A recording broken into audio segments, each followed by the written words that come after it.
Never mind. I know why. Yeah. Continue. I've played this once already. That was a long time ago. I forgot about this game, but I remember the DLC for it, and I finally found it, and I had enough money to buy it, so I'm gonna play the campaign, and then I'm gonna go through and play the DLC. Yeah. I'm here. I think. I don't know.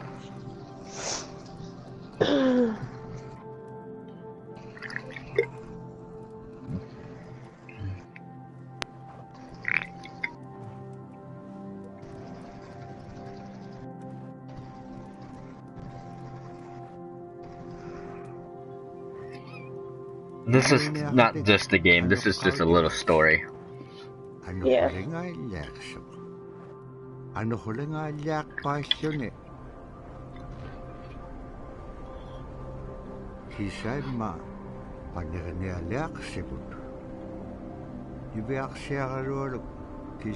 Hello, Smoking Joe. Hi. Yeah, I have a text on so anyone can talk. I have no way of like saying anything back except talking to them. They can hear me. Yeah, you can hear me in the audio broadcast. Hello. Oh man, it's been so long for this game. Oh. 28. It's like the number 28. So I forget this can is empty. I'm grabbing a can that's empty and I'm trying to grab my other one. Alright, wait, you have 3 guesses. Guess what my favorite number is. It's 1 through 20. Between 1 and 20. 13. Yeah, how'd you know? I don't know. Oh, well, yeah, 13. Whoa. Run, run, run, run, run. There's a bear. Yeah. Run, little guy, run. It's a girl. Run, thing. It's a little girl. Run, little girl. Yeah, there you go. You see that in the background? Yeah. Get her, bear. You can do it. Why does the bear keep falling over every single piece? Bears are clumsy. I don't know. Bears are like 7 feet tall. They should be able to jump that far.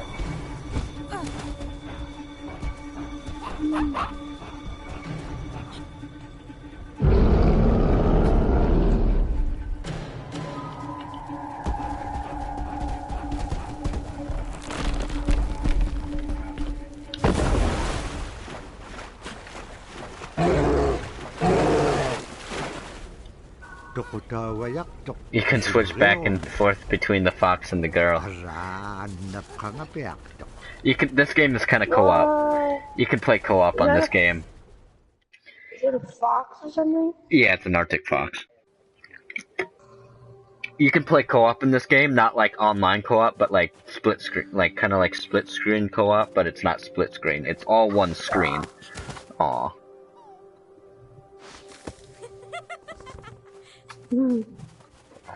She about to die? Oh, nope. I like playing as the fox more. Oh yeah, there's also cultural insights. Wanna listen to them? I don't, sure. Alright, we'll go we'll go 1 through 4. Okay, hold on. One of the things sit back for a little story. The Inupiaq people are a living people and a living culture. Even though we're in northern Alaska, which covers this vast area from Nome all the way over the Canadian border, is that there's this extreme value of interconnectedness and interdependence.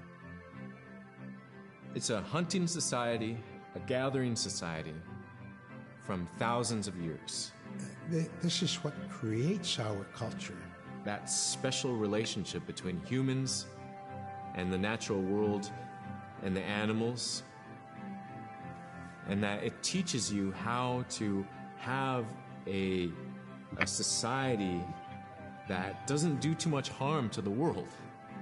Love and respect for nature, for one another, for our elders.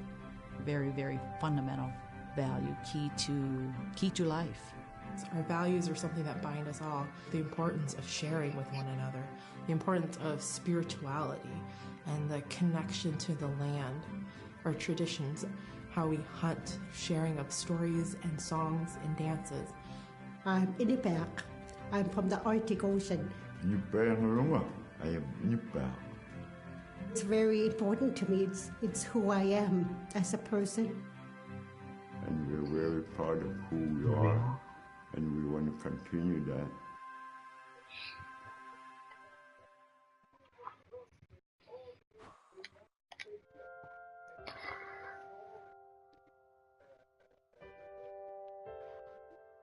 It'd be busy, busy, busy all through the day.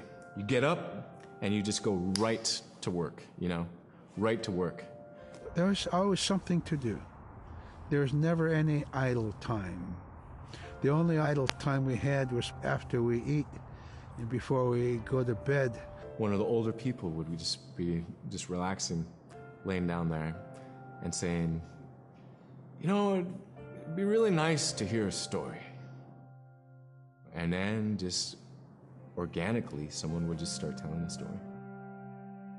Storytelling for the Inupiaq people is very important because it not only created that sense of community, but is a way to pass on wisdom to the next generation. It was like TV,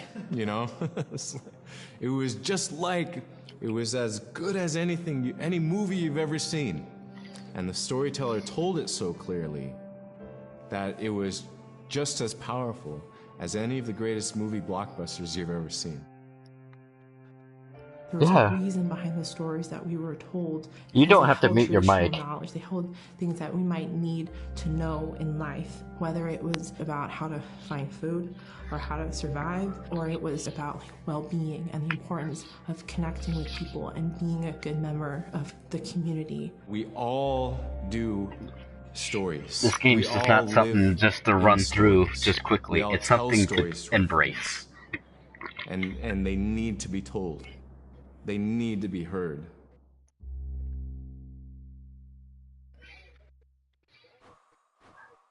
It's nice to have someone to talk to actually physically, though, instead of just to a microphone. Is this really beautiful method of art that's done either on baleen or ivory, and traditionally it was used to tell stories. Each etching is telling a story of some event.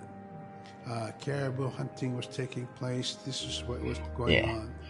War you can unmute your microphone around this time, and so it sort of gives you a timeline of history through etching. An elder or the person who carved it would literally be able to read the Scrimshaw story. They're like reading a book, in a way. A lot of the storytelling traditions would be things that after the storytelling was done, we'd just rely on the next person telling it. And so Scrimshaw is a very important way for Alaska people to record their history. That's fine.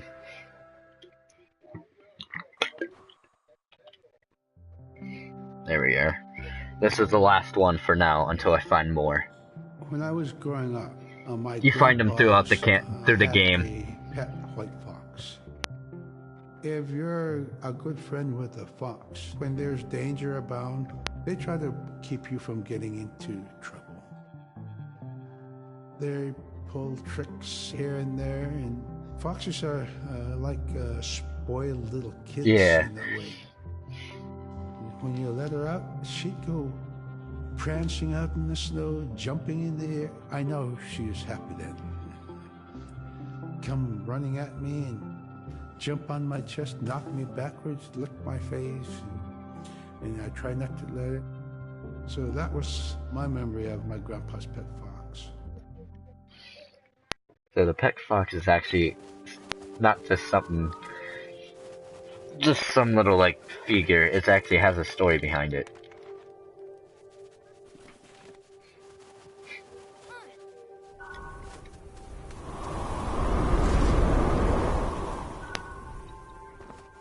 What button was? Ah, yes, that's right.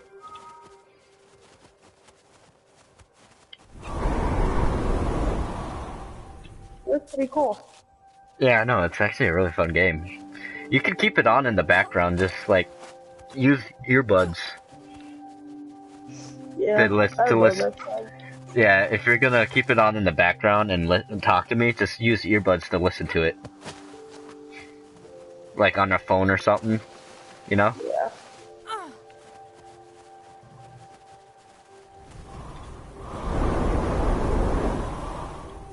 Surprisingly, I still kind of remember the button layout. Ooh, there's another one. The owls are the owls. It provided for us in many ways. Our clothing in those days was made of all caribou skin. I grew up wearing caribou pants, mittens, caribou skin mattress, blankets. Some people had boots that were made with wolf leggings, sealskin sole bottoms. Baleen was shaved to make insoles. They kept us quite dry and warm as well. But the caribou skin clothing was the best. And we would get as many yearlings as we could for our outer clothing. And for a heavy winter, we would get caribou in February or March because the hair was the longest and the skin was the thickest, and we would use those for our winter gear. With that stuff on, you could sleep outside in 50 below and it wouldn't bother you a bit. Ow. Yeah, there's 24 in all. I only got 5 out of 24 right now. I had almost... okay. And the owls...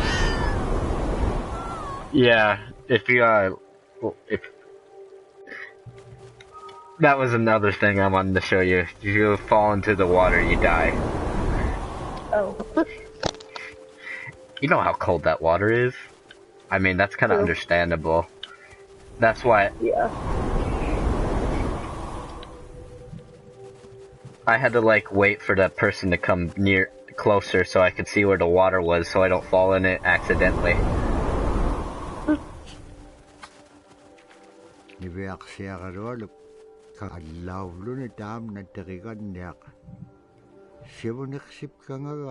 This is where things get a little interesting. Yeah. You can tell already. Oh, I'm dead.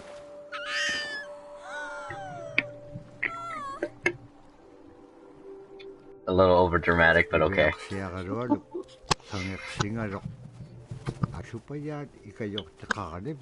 Oh, come on. Yeah, I die a lot in this game. I'm still getting used. I'm hearing you say this before you do it, and then I see it. 15 seconds later. I kind of have to remember how... I have to learn my patience again on this game. Because you're saying, like, I'm dead, but you're actually alive, and then, like, 10 seconds later you die. It just takes me a minute to remember exactly what I was... Ooh.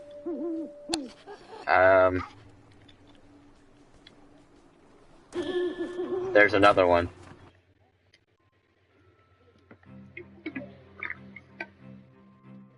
Silla is the weather. It also means the atmosphere. Here's the Nuna, or the land.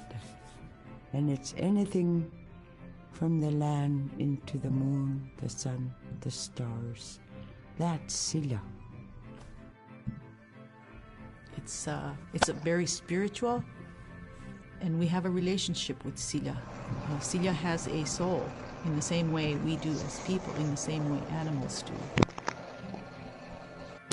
I think spirit helpers in and of themselves are really about how we're connected with things. And so it may be that there is a spirit helper that shows themselves as a bird to show you the way home, or it may be a spirit helper that actually decides to show themselves with the face and body of a man instead of their animal form. And so I think one of the things that's hard to understand is that it's not one way of seeing things, it's one way of knowing you're connected to everything. We've always had that spirituality of everything around us. It's the interaction you have with the air you breathe, the ocean that you gather resources from, the rivers from which you gather fish, the tundra from which you pick berries, the animals that give themselves. It's all of that.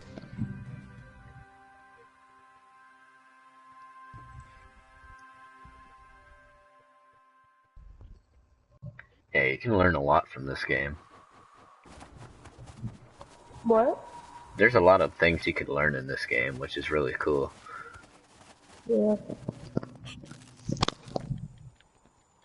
Ooh.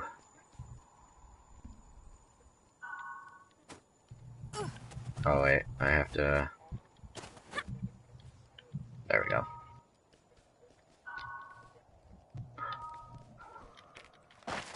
Liveaksiarlualugulo terigannearalu ikayutipiaqtuk. Siqaqaniurutimigini. Araa kangersinaitsiqunniaqqanuq pisilaa. Aglaan tavra atautsikun aingaluk.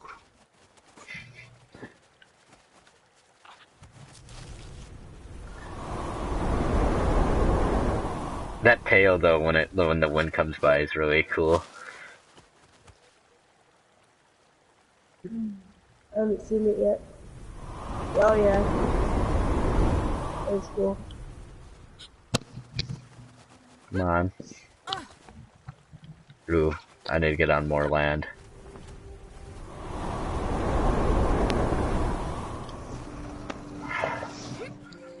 There we go. Wait for the person to catch up.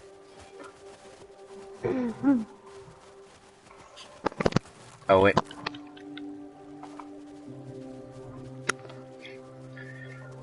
Ooh, this is really cool. Watch this. Wow. Wow. Whoa. That's pretty cool, ain't it? Yeah. Oh yeah, there was a new one. In the winter, when we were traveling, we didn't build sod houses, we built snow houses. In Canada, they call them igloo, but here in Alaska, we call them apuya. We'd do a day of travel, and then we'd make a apuya. The next day, my father would set traps, spend the day there, rest the dogs, give them something to eat, and then the following day, we continue to the next place. We'd go to my dad's sister, who had a house at Dubar. They had a small sod house over there. We didn't have to do anything. We'd just visit with them, and my dad and my sister were glad to see each other, and they'd talk away while us kids played outside or go to sleep. By the time we get back to our home, my father would leave us with our aunt or with my grandmother, and then he'd start on his trips and go check his trap line. We were not into 8 to 5 kind of time, you know. We're in a total different kind. We're in ecological time.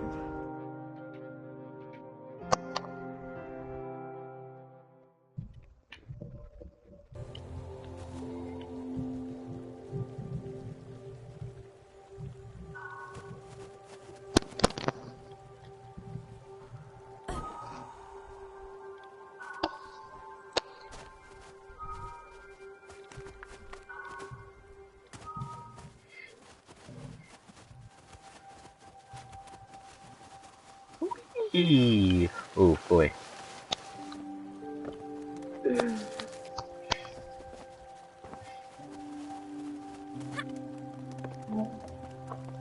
No, so off.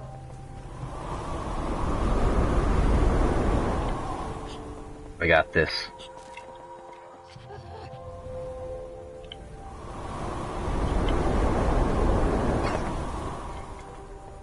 Ah, there we go. Come on.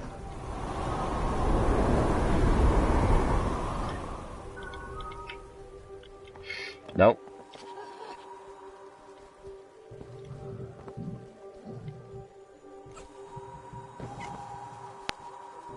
We got it.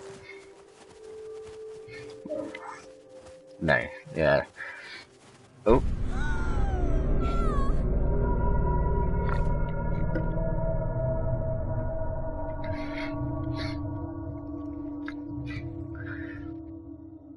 Wow.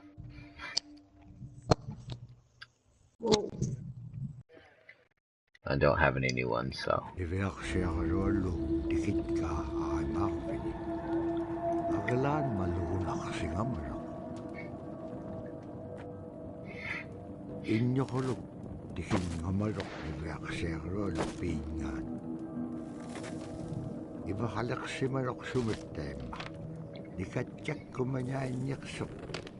Bakit kangaw nago ibaktani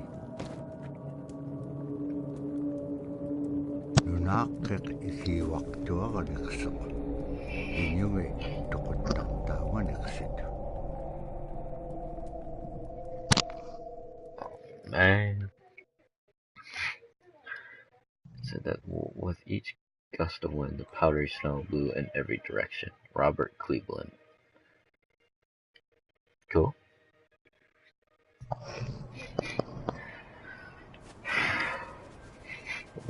Ibeaksiarolo upperingit ka tautuk tani. Tautukunak tuak sunapayak sa kuminganiksok. Ibeaksiarolo inyuniakatingi pisaw laganiksit. Kanpum niya. Ano kulak paskinyam dahil na kumanyait ka. That's a weird one. Namanga itumawak tuaming. Kaharapam inyo niptak. Sumalagula kami. Ibeaksiarolo. Ah, okay.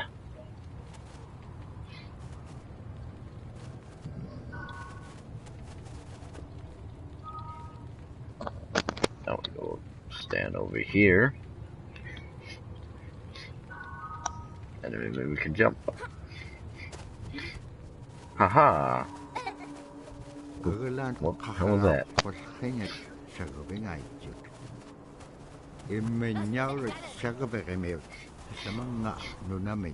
Ah.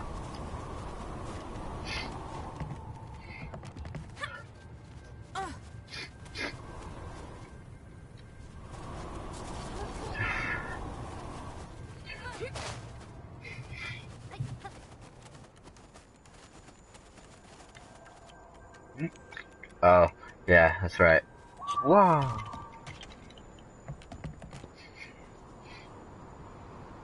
I remember that part. That part I took like 5 minutes to find out how to do.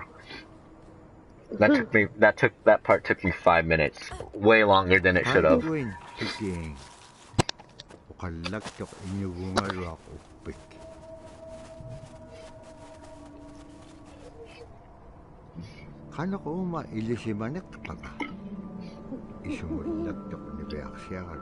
Oh, there's an owl right there too.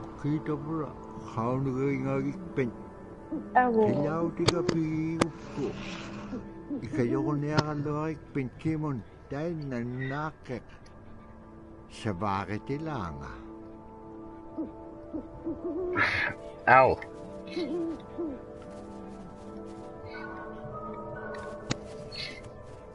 Oh wait, never mind. He's the owl man, that's right. There it is.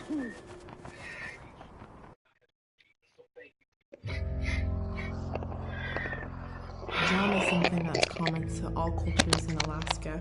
All cultures have a drum that may have some stylistic differences or differences in the materials that it's made, but it's still a recognition of life and vitality. And the drum mirrors the heartbeat. And when you continue drumming soon, it will be in line with your heartbeat. That's what it's supposed to be, the heartbeat of the community, and it symbolizes vitality. And it's the most tremendous feeling to be in a room and to have one long row of all the drummers and to have that feeling of unity and everyone beating in harmony, the drum beat in unison, it's the most beautiful feeling. And to know that you're connected, you're on the land that you are connected to. And even if you grew up outside of the community, that which is in you comes from this area. And it's the greatest feeling.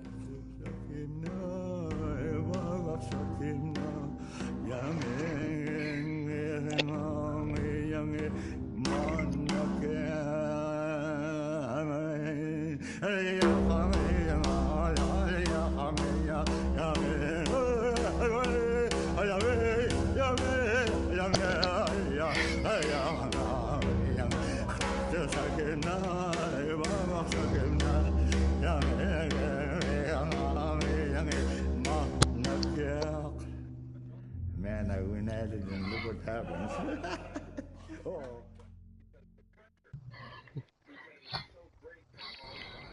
That's pretty cool. Yeah. It was. See, you learn about like Alaskan cultures and stuff, which is really cool about this game. Right. Ooh. There's an owl right there.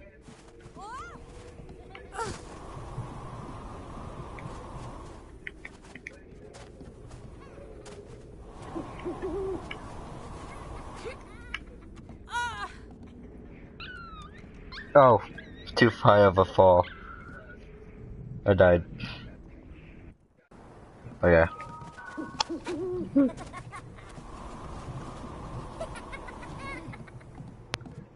I get it.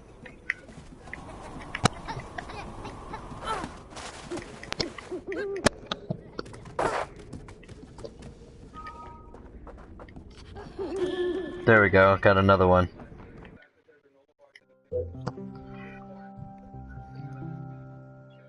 They're just like other people.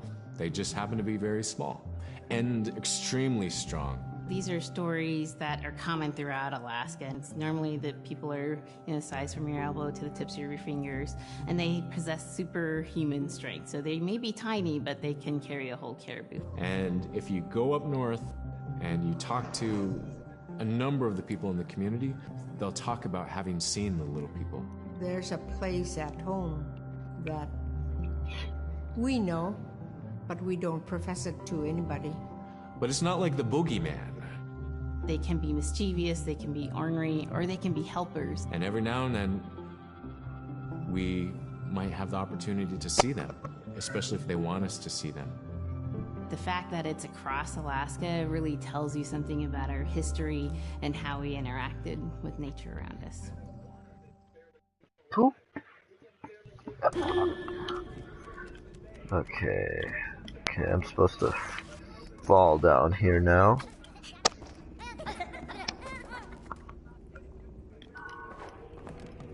This is really cute.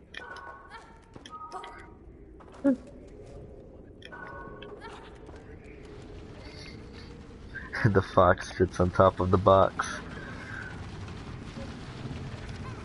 Fox on the box.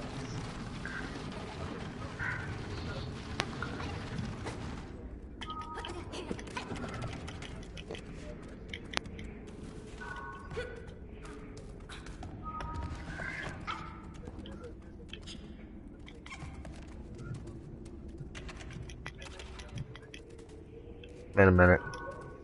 Hila rarak tuan diwerkter lo kakike. Asi ane bleeding suna ituk to seguru marak.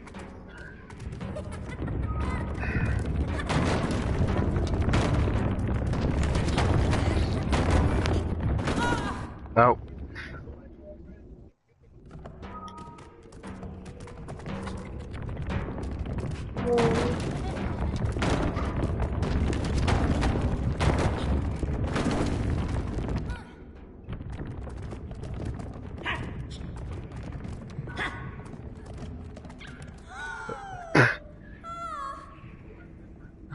Wait a minute, what was this part again?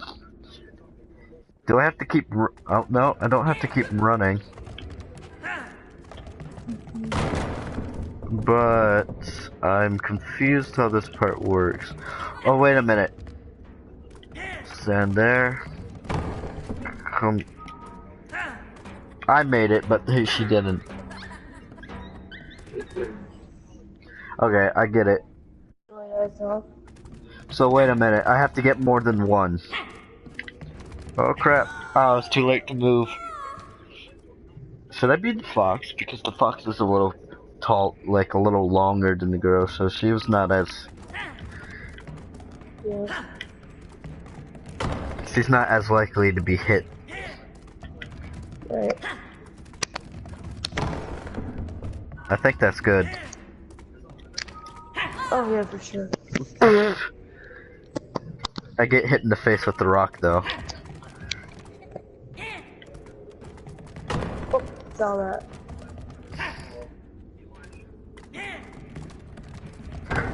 One more? Nope. Too many. No, it's two. I gotta get two. Okay.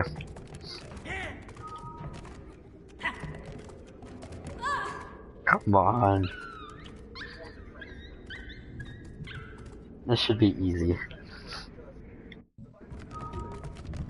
But it's not. You think some of these parts would be easy, but actually they're kind of hard for a little game like this. It's like a brother of two it's like a tale of two brothers. Yeah.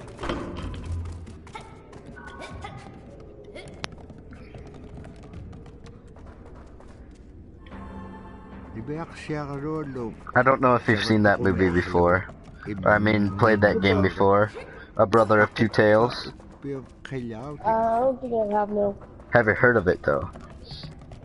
Not really. Just No? No.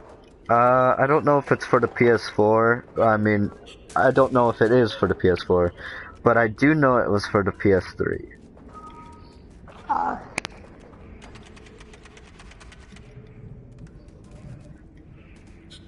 Oh, wait a minute.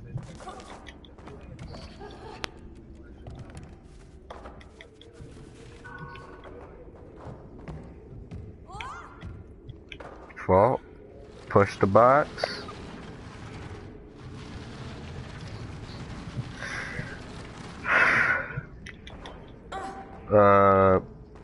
Okay. I think there's something up here, like a owl or something. Oh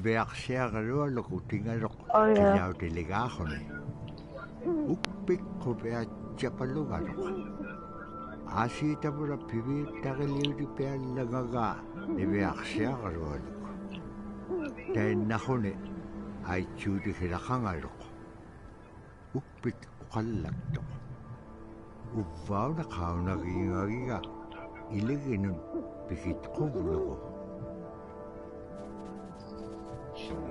Now these were a little difficult to use, if I remember.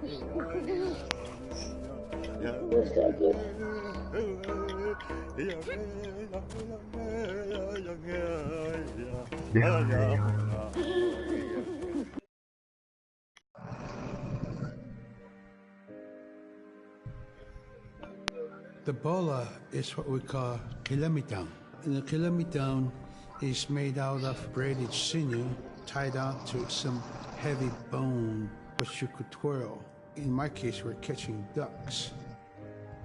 When we're out whaling, sometimes the ducks start flying. And they're good for duck hunting. You know, if you're a whaling crew, use a shotgun for getting some duck soup handy, you know. So bola was a really handy weapon to use for catching ducks. You know, the ducks fly in, you throw it up and tangles up the bird, and down they go. Yeah, I've seen some of those made actually. I didn't know what they were called, but like, I've seen some of them made. You know? You probably have Sorry? too. Oh, were you even watching that one? I was, yeah. Okay. I've seen some of those made, but like, I didn't know the name of it. Yeah. Oh, I don't either. I don't know. I don't know. How did I throw it?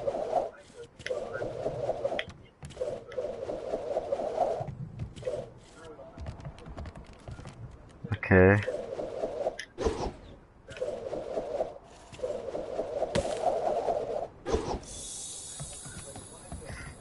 That's a little hard to do, that's right. That one still takes practice for me. Your sword on your screen is stupid.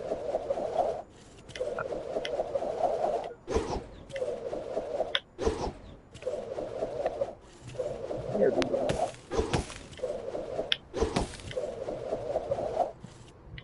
I'm just learning how to throw it. Let's see that.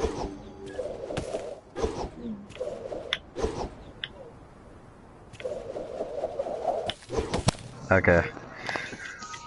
Sorry. I'll keep going now. I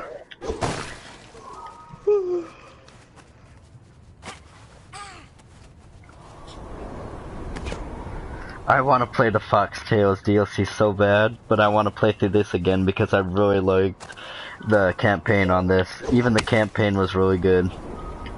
Yeah. It's kind of sad though. I'm not gonna tell you why though. Okay. You'll see.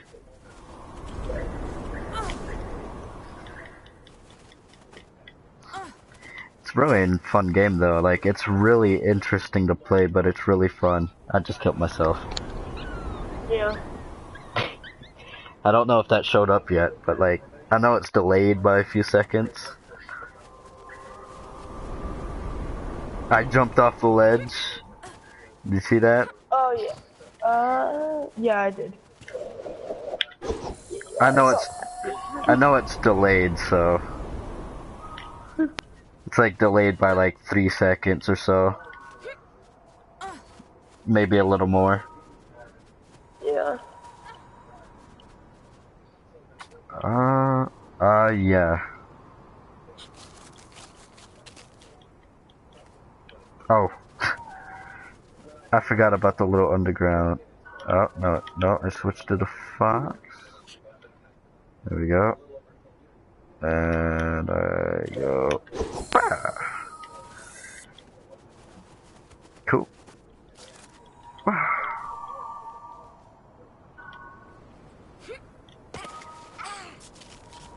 Hello.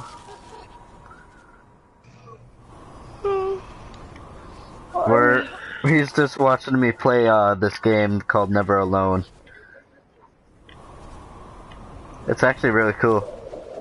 I'm streaming it, so if you want to join, you can join.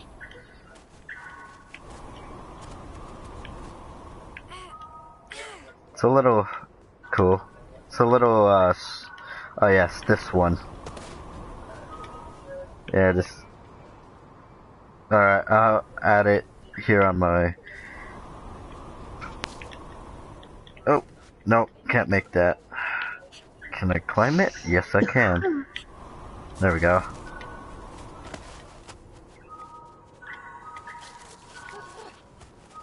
There's a lot of switching back and forth.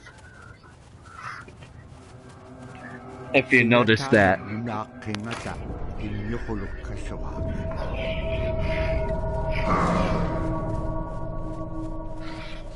This man is evil.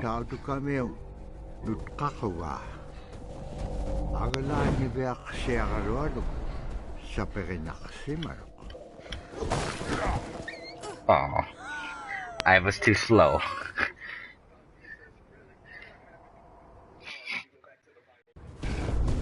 Okay. You're gonna see a lot of fault and error in this one. I've played it before, but that was a long time ago, so I barely remember anything.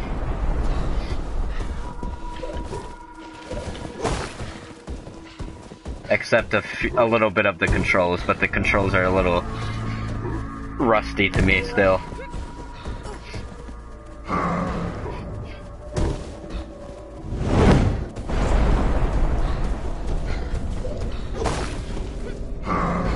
This is a lot of good exercise for my legs.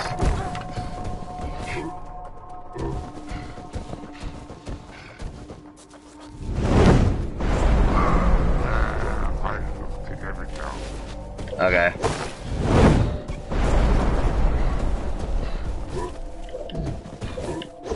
Come on. Break. Run away! There we go.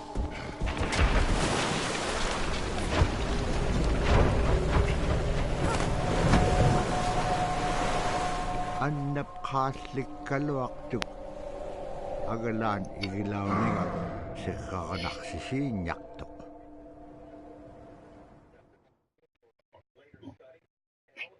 Okay. Did I get any new ones? No. Malako kune ubulo kune wisha ublutik. Aww.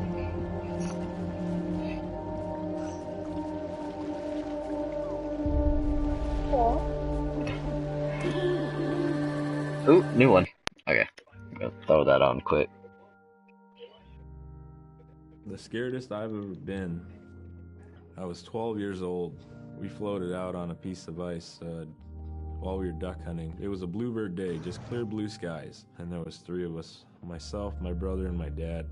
Next thing you know, we see this dark, dark shadow on the ice. We look and it goes behind us.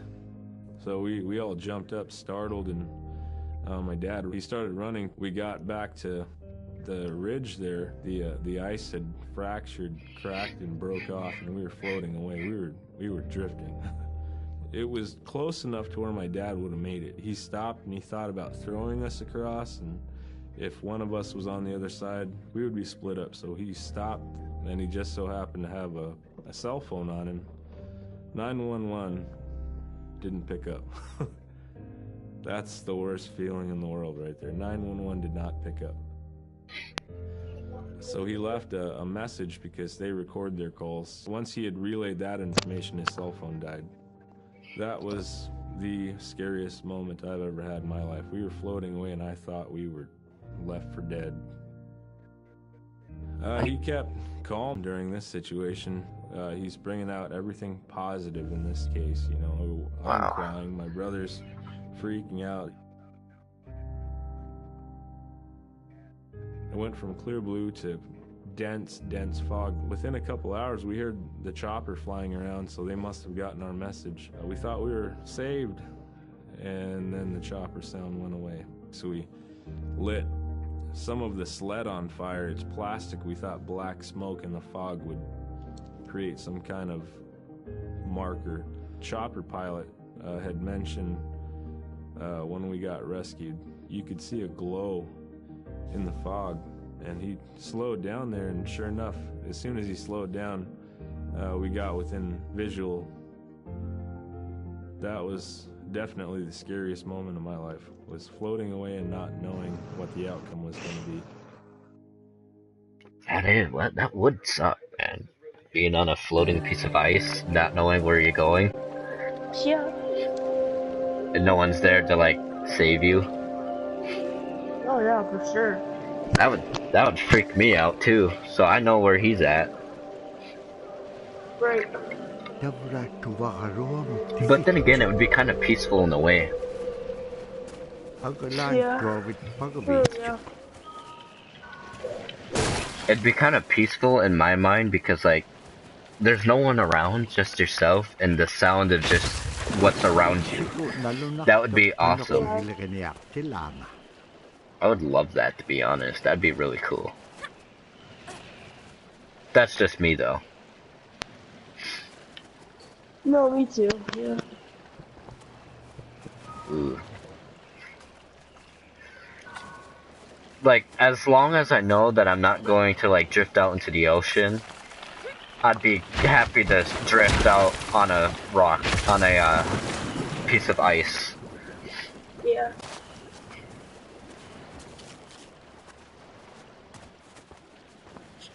I died a lot on that part, if I remember correctly.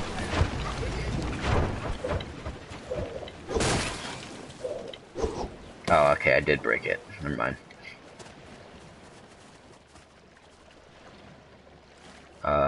Can I make that? Okay. I can. Oh no. Look who's back.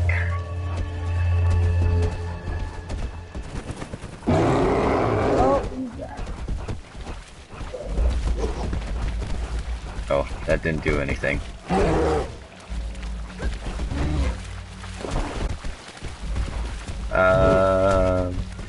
He's kind of close for comfort.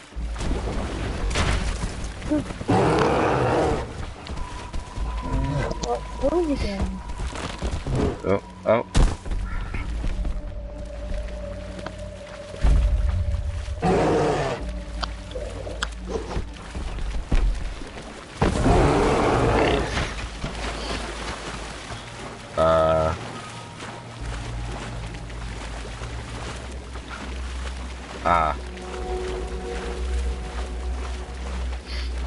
Your stuff froze?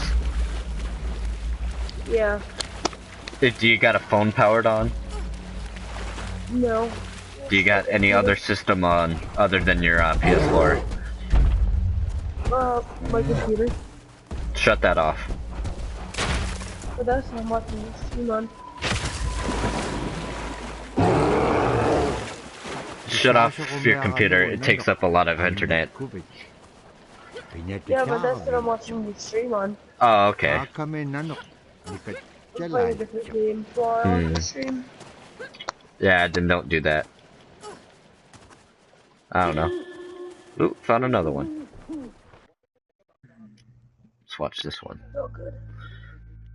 We're very much aware of the climate change.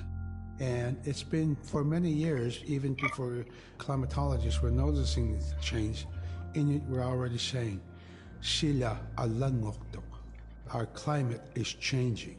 If the heat is going the way it is right now, for us it's going to be pretty bad.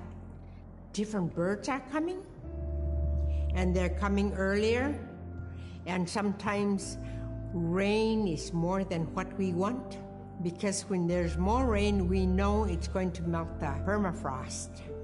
In my time as a young whaler, when I was 9 years old, we're hunting from ice that was about 25 feet thick. And there was giant icebergs already floating, coming by. That was the first signs of a changing climate. Ice that never broke before was now moving. Now, here it is 50 years later, we're hunting whale from ice that's 18 inches thick. There's no more thick ice. It's creating a malfunction in our whaling season, is what it is. Actually, more than that, all seasons in general. I think we are more scientists than more people will realize. We have more knowledge of those things than people will ever know. I would believe that. I believe that.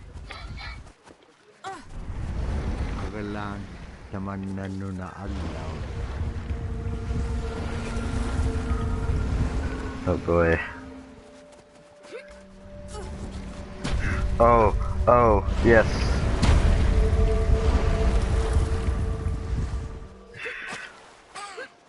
Do not get crushed.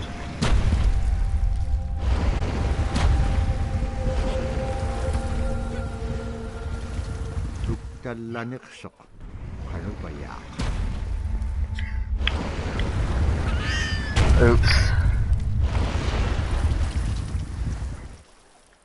Yeah, this water is really weird. I'm gonna get crushed.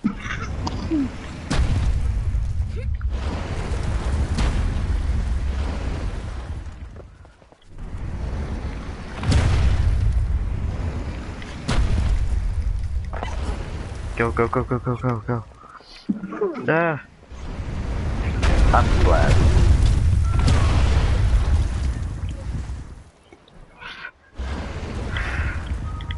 Oh, you just missed this chat. Yep.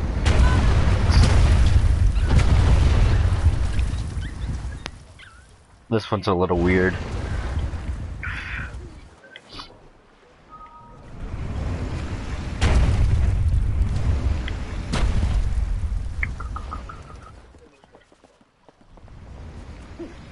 think she's good.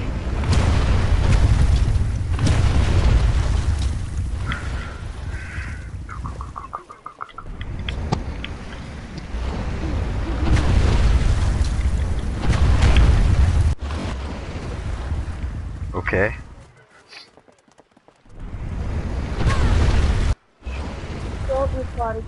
I know. I keep dying.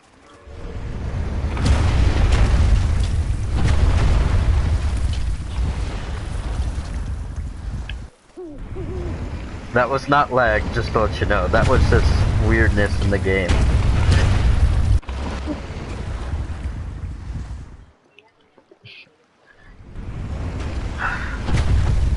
I should take my time.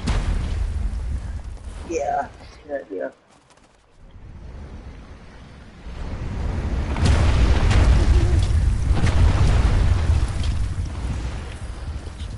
I'm kind of late on this one.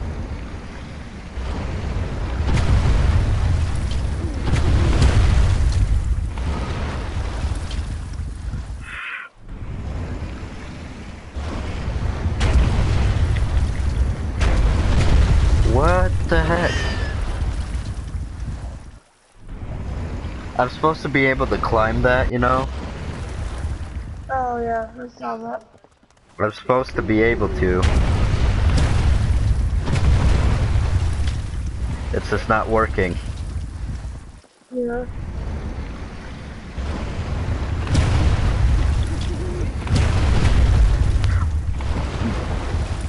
What? Maybe I'm supposed to go around. I'll figure it out. Don't worry.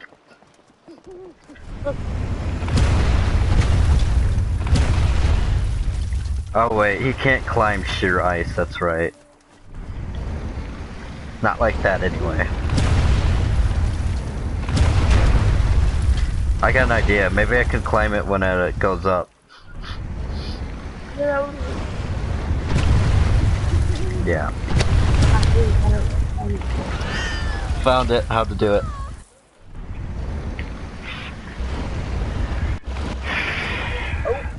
Yeah. I know how to do it now. It's just... I wish it wasn't...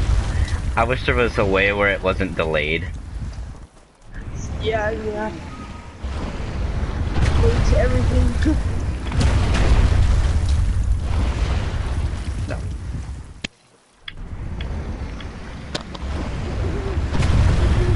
Got it.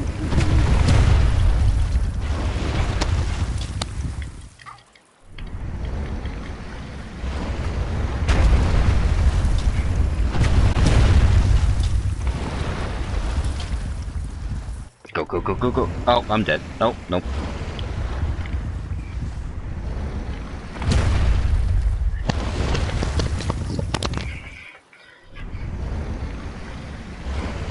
Down, up. There we go. Got it. After like 3 times, 4, 5 times. I don't know how many times that was.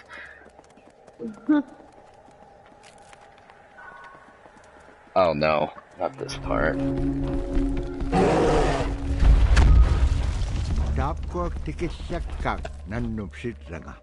If I remember correctly, I have to go this way.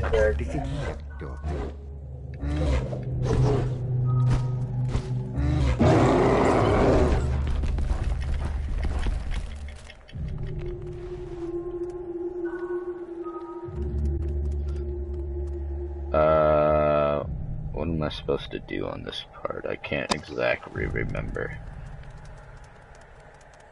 No, I'm supposed to, come back over here.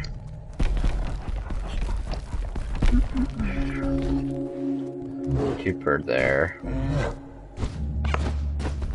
Drop down. Pull him over here. Oh, nope. What was it? Okay, that. Do this.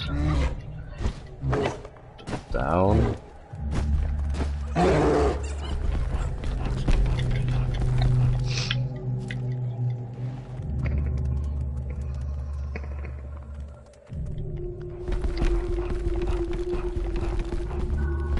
I'm getting confused.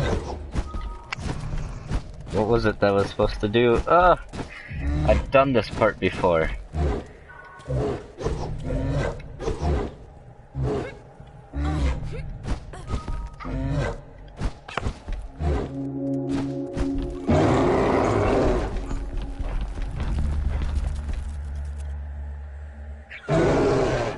Nope.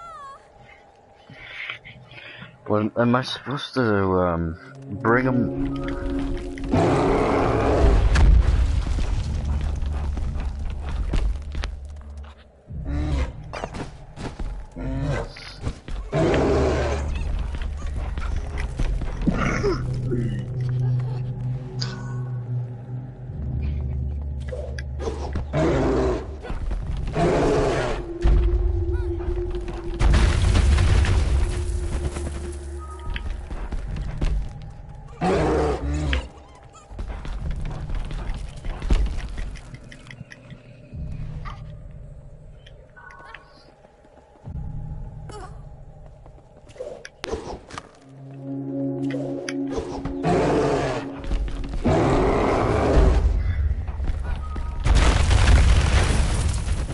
Okay.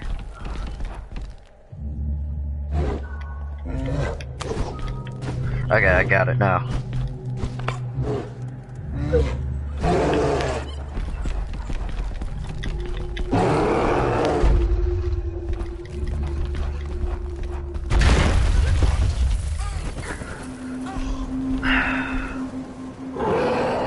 Dabra an nagkalawak agalan ilitsyogerok.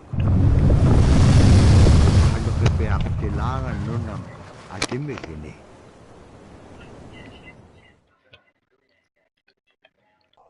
While this goes, I'm gonna go to the bathroom. While this starts, I'm gonna go to the bathroom quick. I'll be right back. Alright.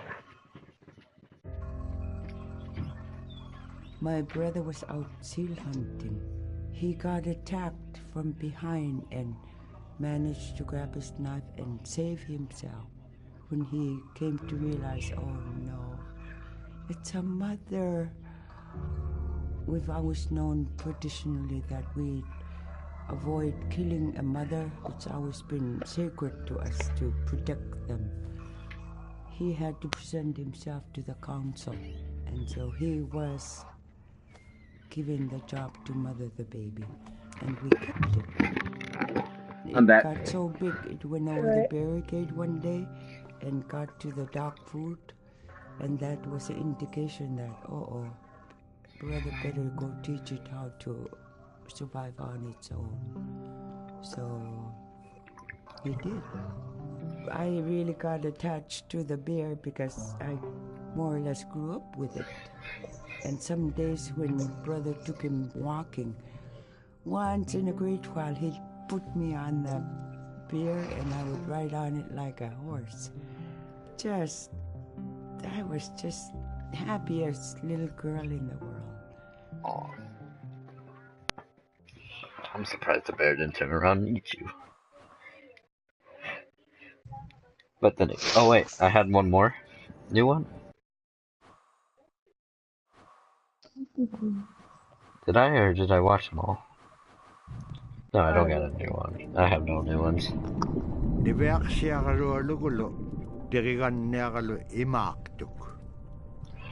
This one was weird. This part's really weird. Very weird. Tageom igukay kairo sungenyon pukdak pau. Ara kanohurik tema ipingit pag. Same.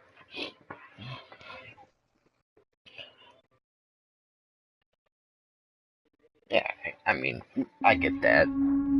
Blizzard weather is not the best time to be out at any time. Obviously. It's not the best to be out there at.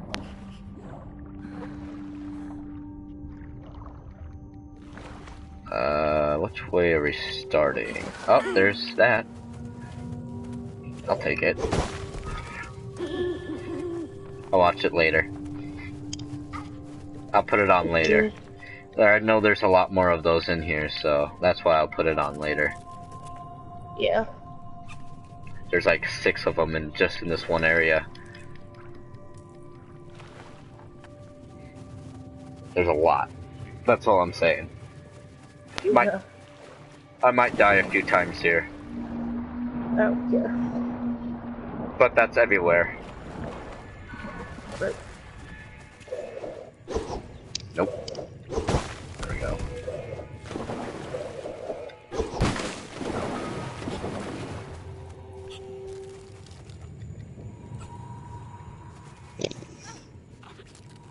Oh, nope.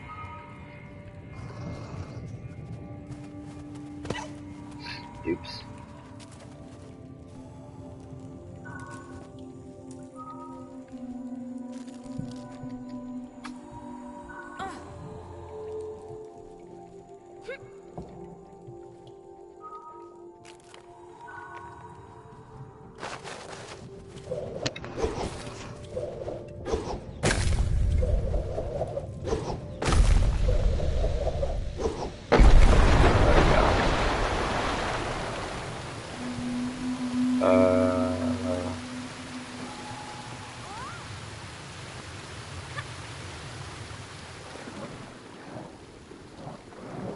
Okay.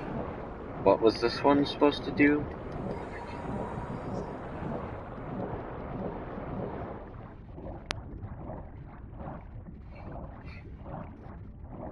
Oh yeah, it's supposed to get me up here. Okay. Wait a minute. No. I want you down over here. There we go. And I want to get up here. There we go.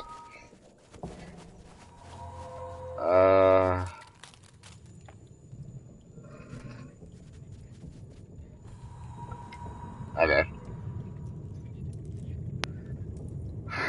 Interesting. Boop. Boop. Boop.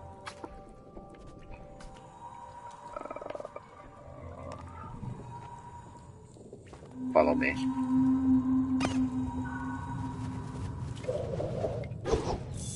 There we go. Oh, that one's really weird.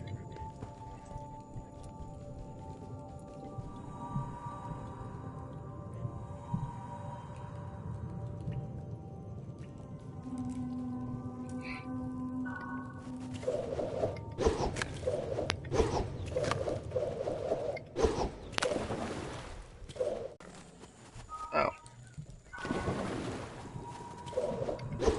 There we go.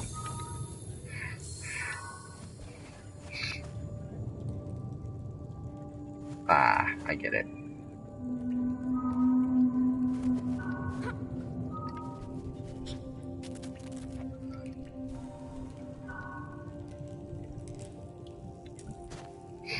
Oops.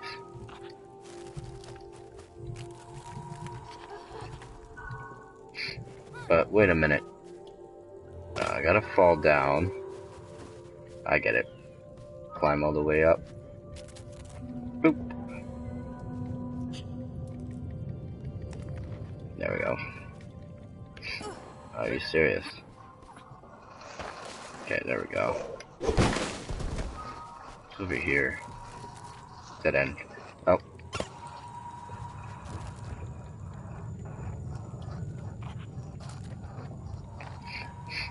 Okay.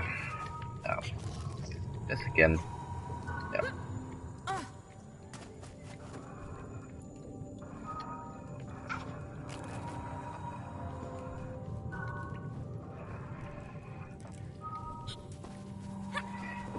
Come on, Olivia. Okay, climb.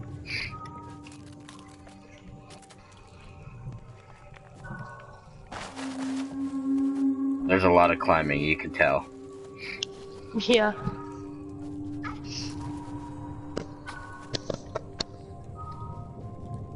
Okay.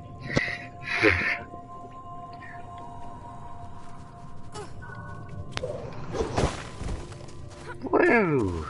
Doing good. Okay. Let's climb up here quick. I think there's one somewhere up here.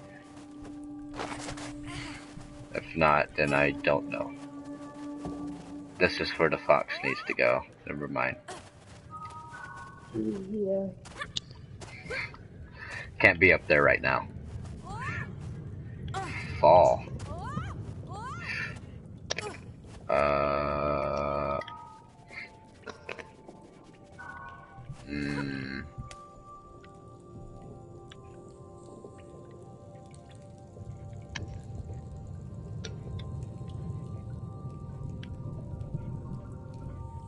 Nope. Like I said, I'm gonna die once or twice in this area.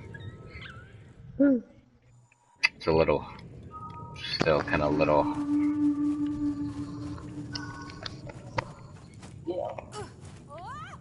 You can tell it's a little difficult. Right. Am I supposed to swing her?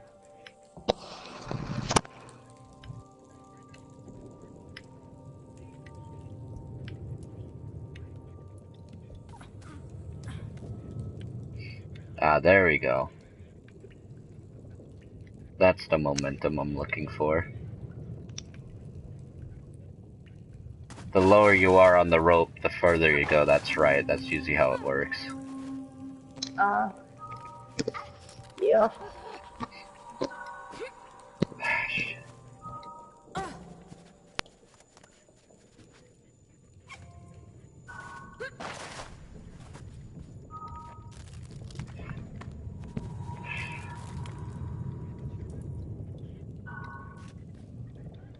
Oh no.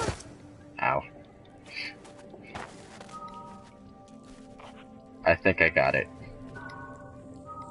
Good. I think I know what I'm doing now. You climb on this little ledge. And then... No, you climb on the little ledge and then you jump. Nope.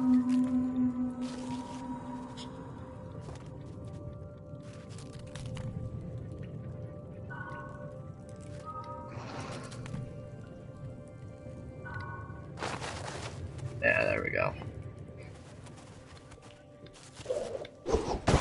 There you go. Come on, foxy fox. There you go. Woo! Ah, another rope swing. Oh. Yeah, I have to swing the other way. There we go. I got it.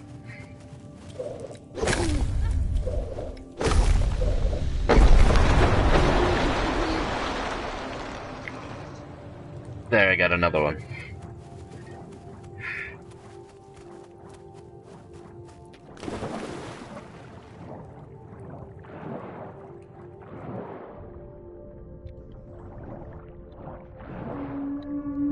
Which way am I going now?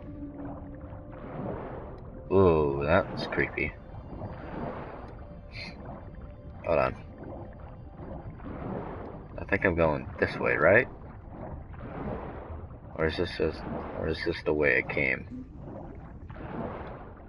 I have no clue. Neither do I. I'm just going down because I want to see if I forgot anything.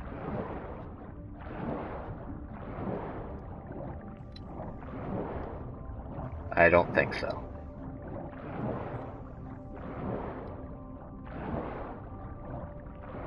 Okay.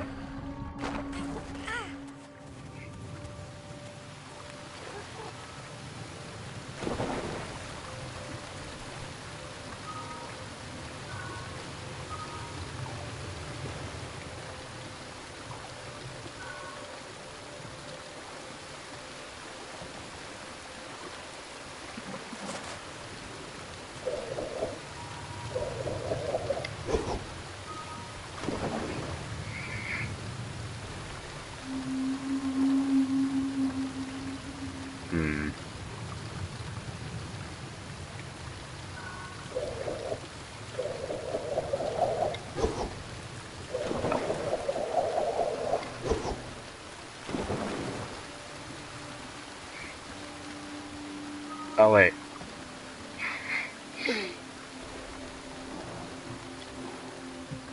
There we go. I got an idea.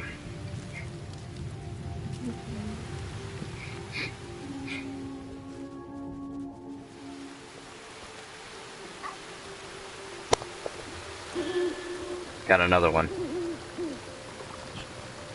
I'll use those as my bathroom break excuse. Does that sound good? Yeah. I'm not gonna just use all 3 of them as my excuse. I'll let you watch like 1 or 2, and then like I'll save 1 just so I can go to the bathroom. I think that's fair. Yeah. So we have 2 to catch up on, or 3. I don't know anymore. Alright. Ooh.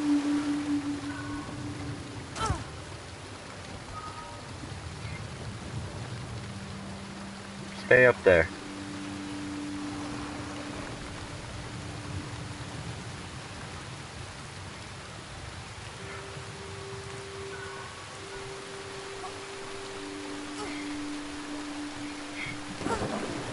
I think I have to get up there and like break it myself.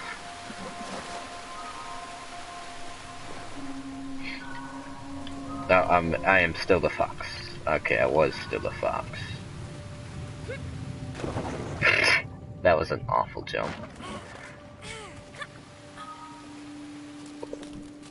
Watching ads.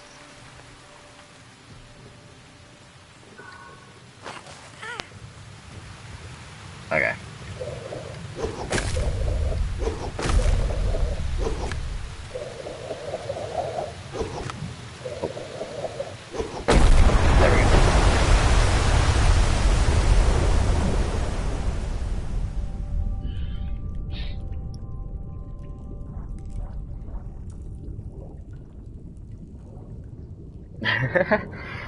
That was kind of cute. I got 3 new ones.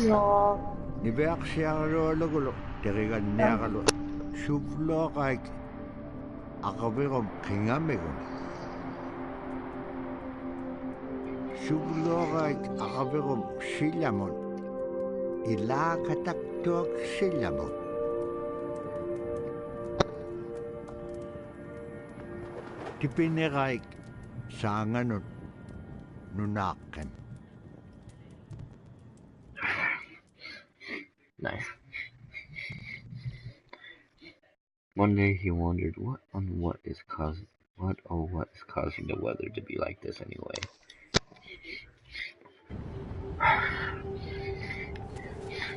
Oh, this part. I remember this part.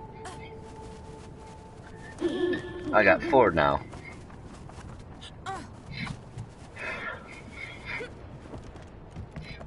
I wanted to collect them all. I want to collect them all, but they're kind of hard to find.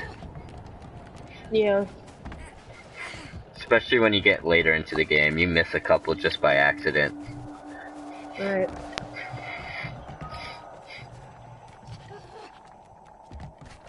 Damna nunaket inyit kingainyaksap.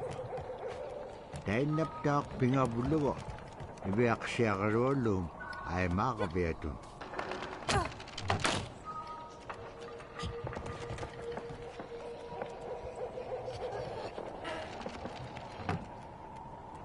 Okay. Oh. Yeah, I see. Oh, wait a minute.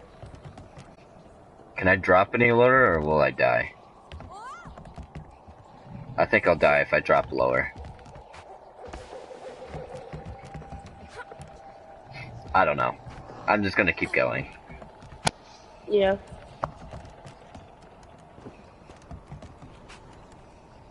Okay, yeah, I'll just drop lower and die. That's alright.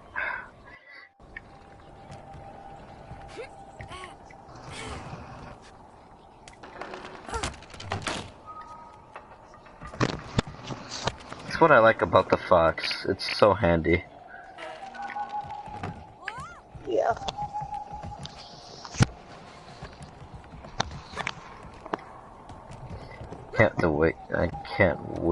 play the DLC of this. It's gonna be so good.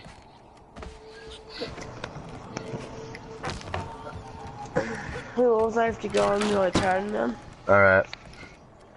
I'll be on tomorrow though. I'll keep streaming.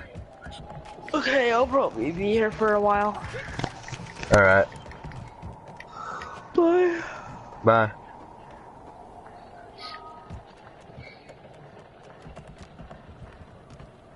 Well, that was fun.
Nice. Northern Lights. I got how many? 18 out of 24 already? Jeez. I've only been streaming for an hour and 15 minutes.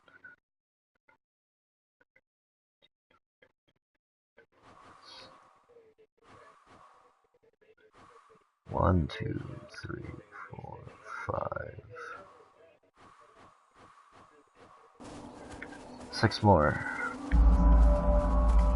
Kirwayat silyagahuting silamet. Ibahalaksip nalaka nila ityonik. Dukkanan.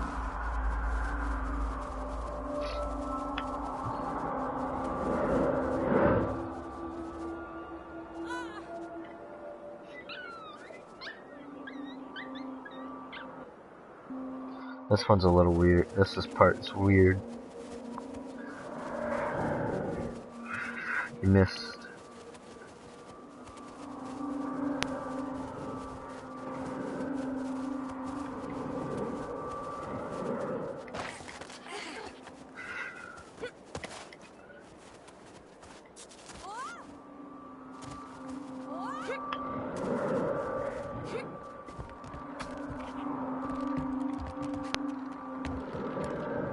Oh. Oh.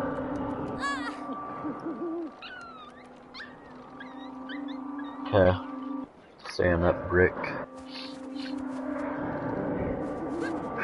Okay, I'm good. Good right here.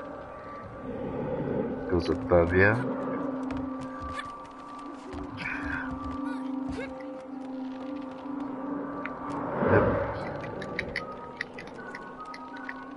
I'm dead. Okay. I got it now.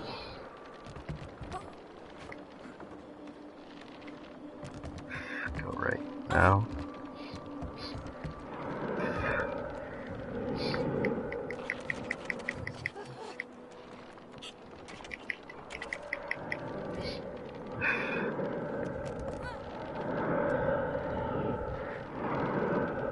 Wait for it to go back around. Go up here. Jump across. Wait for it to go back around. Okay. Jump. Jump. Climb myself up.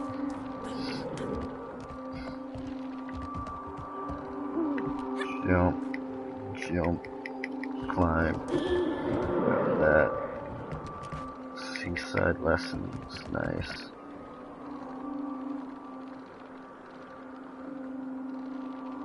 Alright. See you later, man. Have a good night. Talk to you tomorrow.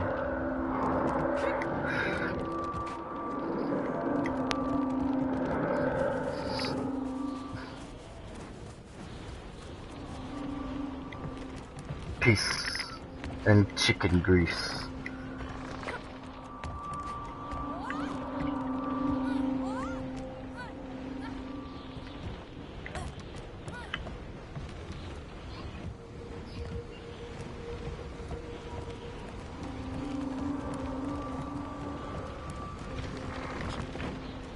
Good night. Oh.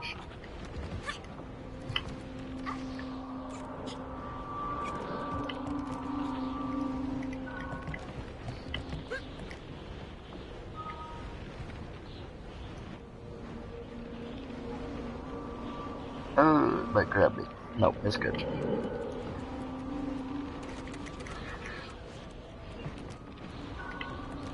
Come on, come on, come on, come on.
What's this one supposed to do?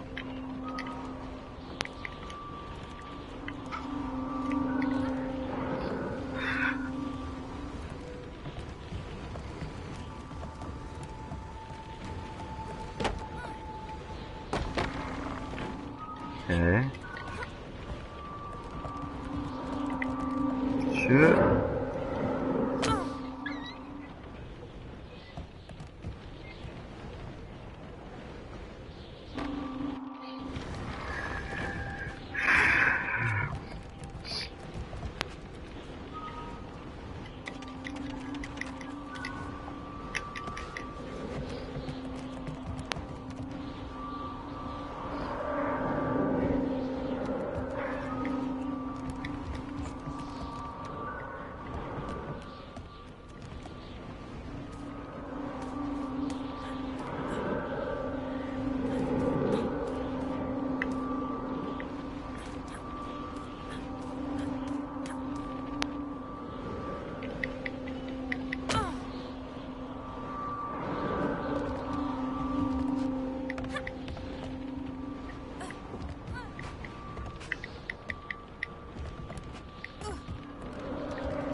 Too slow.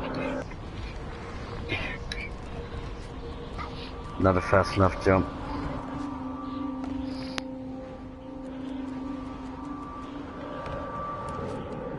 Whoa.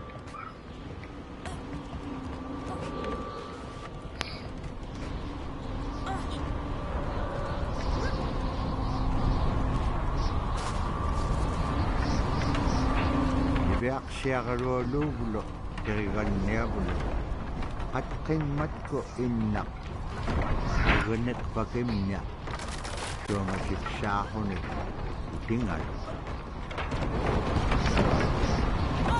Nope.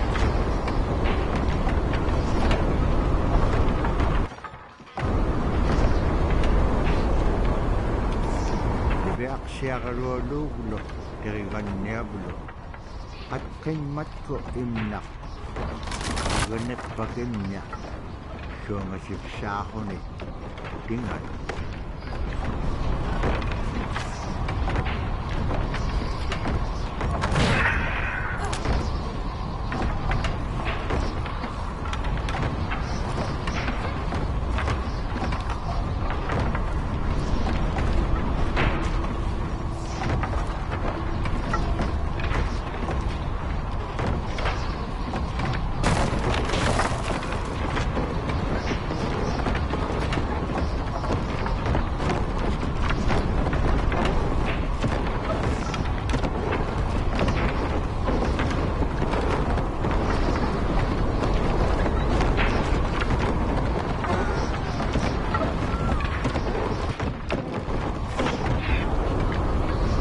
Beaksiagalualuugulo teriganniabulo atqimmatku imnaq aganetpakimnia suangasipsaaquni tingat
Keep going, keep going, keep going.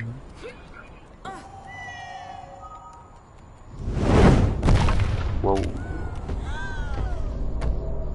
Oh no.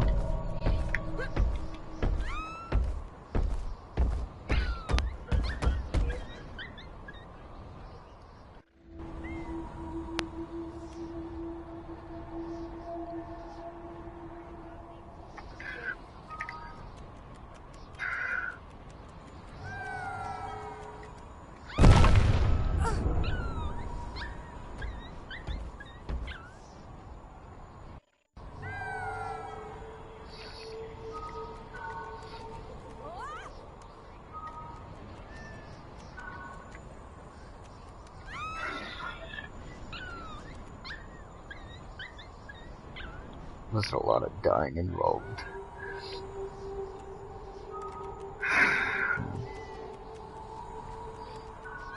Oh my gosh.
This is Nick.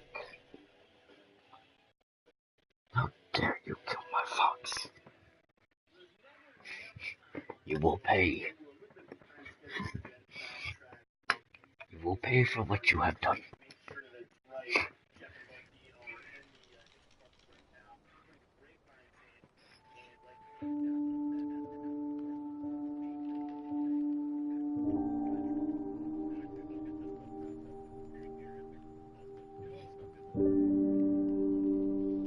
Oh.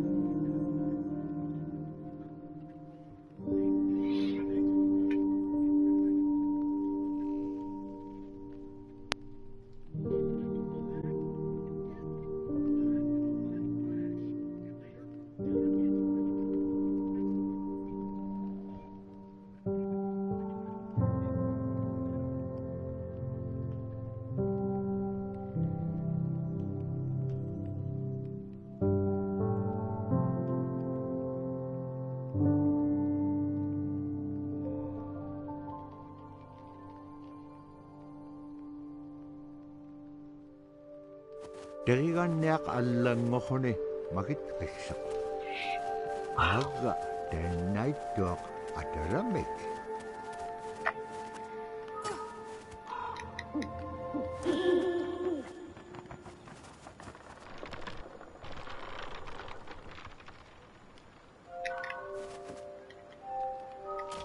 Qulange hellugu napaaqtut nunangat.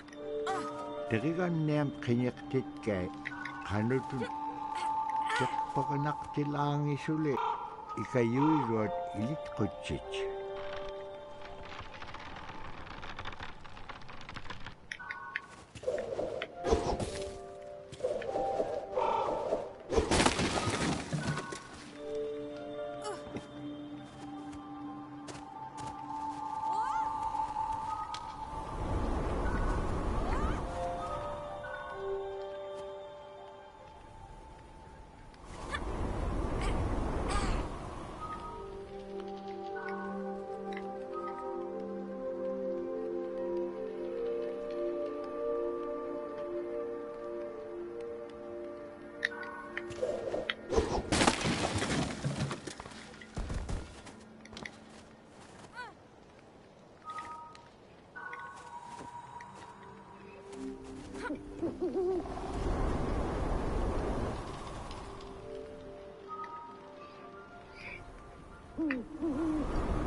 In, Arctic Alaska, hunting is a really important part of life. It's not just about going and shooting something, it's about going and putting food on the table. But more importantly, subsistence hunting isn't just about the insular family unit, it's about feeding the whole community. And I think that's one of the beautiful things about subsistence hunting in Alaska is that people go out and they'll go get, fish, or they'll get a caribou, and they'll get, seals and whales. And one of the first things they'll do is they'll say, oh, I need to take this to the elders.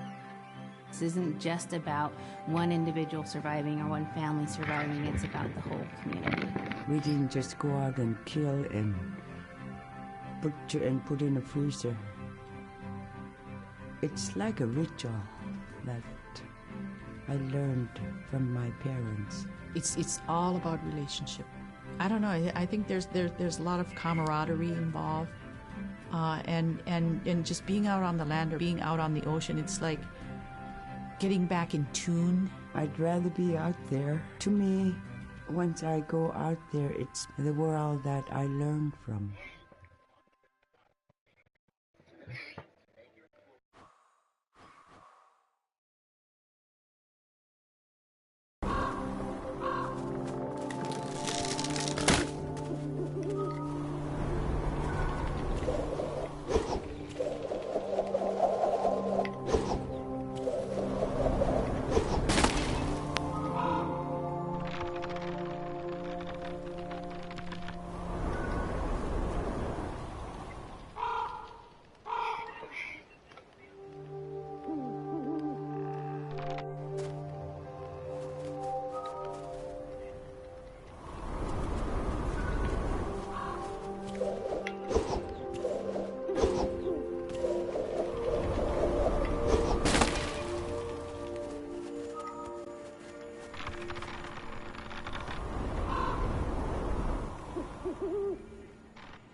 Damn it.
tohologet sulleqaat ilitsatik nibiaqsiaqarualluullu teriganniavulu akiiligaak inñoquluk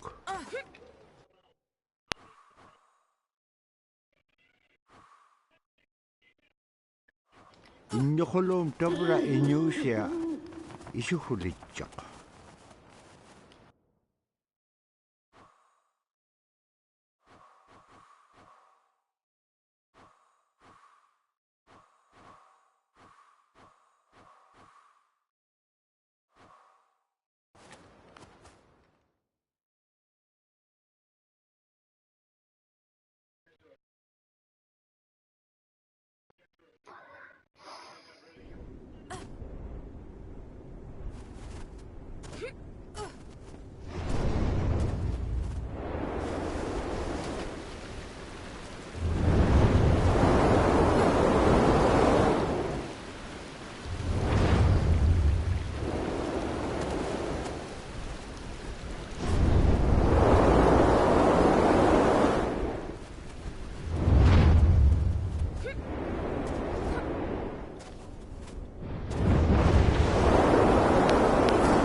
nibiaqsiaqaruallum kanngitkaa ivaqtani iñukpasuumaroq ulimaqtuaqalugu apun siamittaqaaqaneqaa aasi pihirunmik sillamun siammayaaqtillu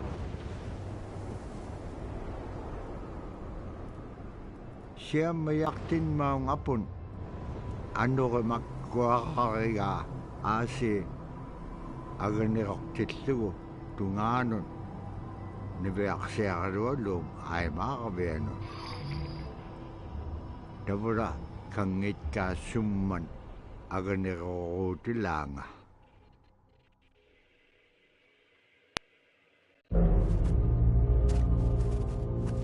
qanorulunga tappiguaaniarpik nibiaqsiaqaruallum qallaqiaqtaq abulaitqaan atautsikun majoquniarikpuk kiwa teriganniam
mayok tua kanyan lakaming kangan ng inyok paso. Nibeak siya karualok isumiksok suruk raute lamenik.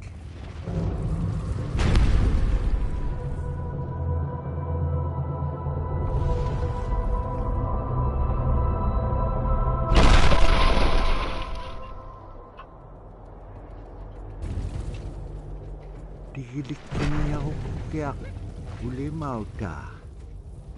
Isumarok. Nalunay tiyok. Aganak pangaresin.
Palera magtikinyak tua ulimautek pak.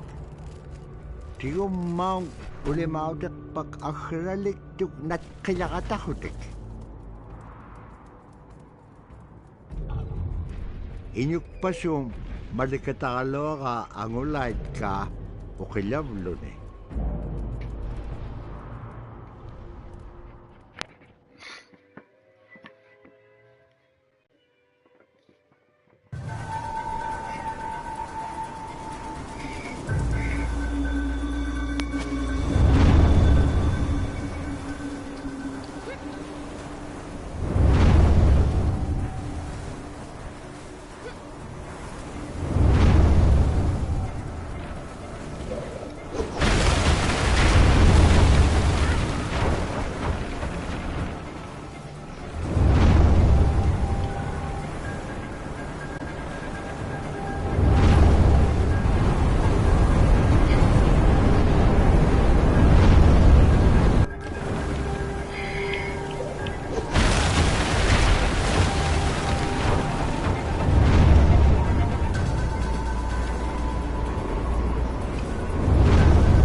This part's bullshit. I keep falling.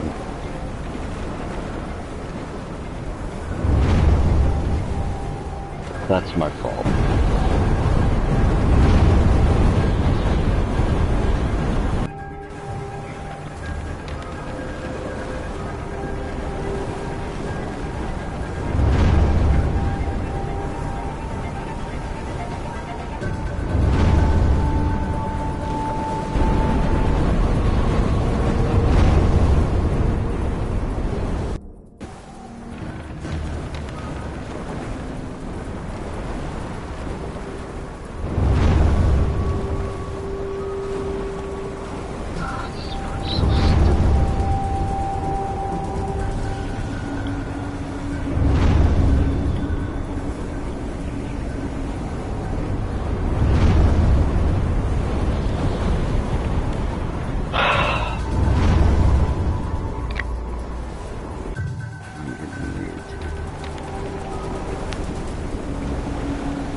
Died like 20 times on this part.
Niveak siya rolok utik tok ay makakawig menyon. Agalan inyuk pasyo malahiro ka.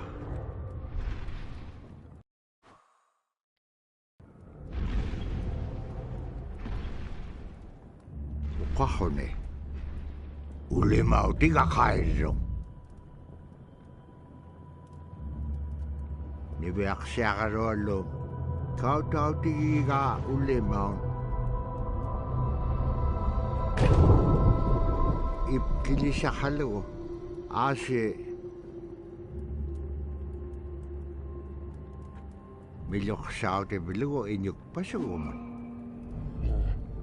Kau vea cek paisyo ninyuk pasuk. Ilak tok kahone. Atu raksirok. Kunok sayo ka.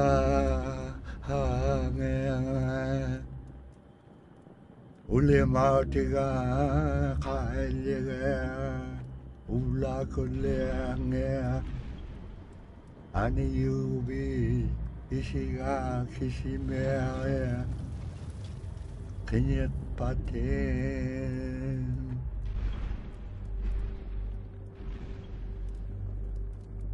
Niveak siya karolok illa titkiksok ang ayokagmen yun.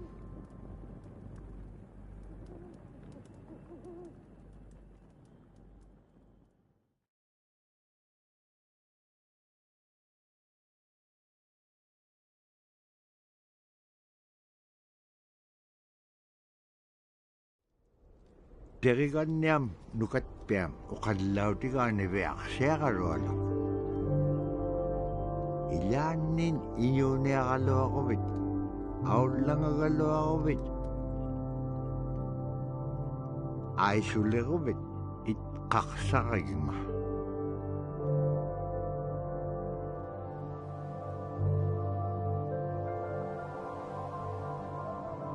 Asita bra tao tuunay kasok.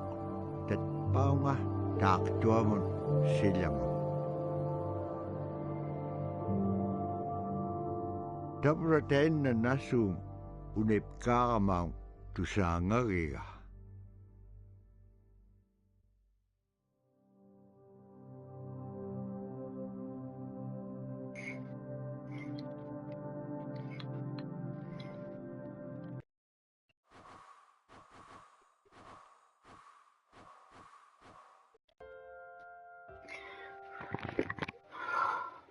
Finish the game, now I'm gonna go watch all Now we these. spend all our time out in nature.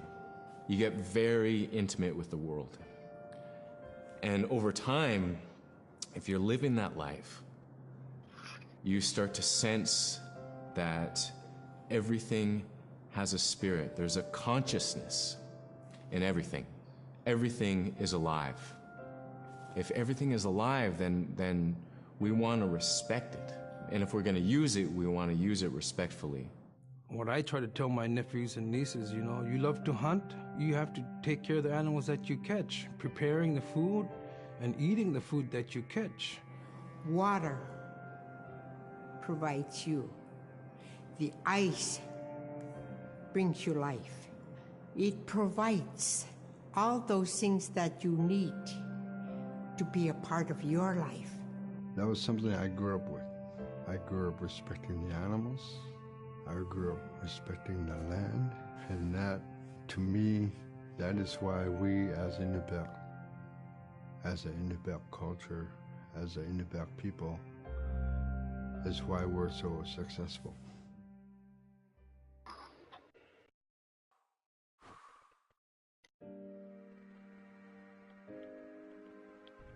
I think most central to the ideology of the Inupiat is the idea of sharing. Being able to feed the community, feed others. That's why we hunt. You know, in the old days, that's what you needed to survive, you know. The sharing is important because it's how the community survives together collectively. We just give. That's how I grew up. That's the way I'm always going to be. Because of who we are, we always think about other people first. If our people didn't share in the old days, we wouldn't have survived in this harsh climate environment.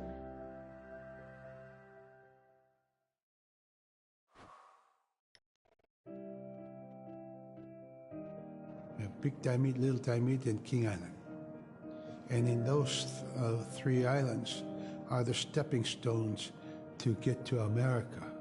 So King Island is this absolutely beautiful place off the coast of Alaska. And if you can imagine being on this really kind of rocky island that kind of shoots up from the water to these cliffs, and then all of a sudden you see these stilts, and then you look up and there are these houses. They were built on the cliff up high because of the ice.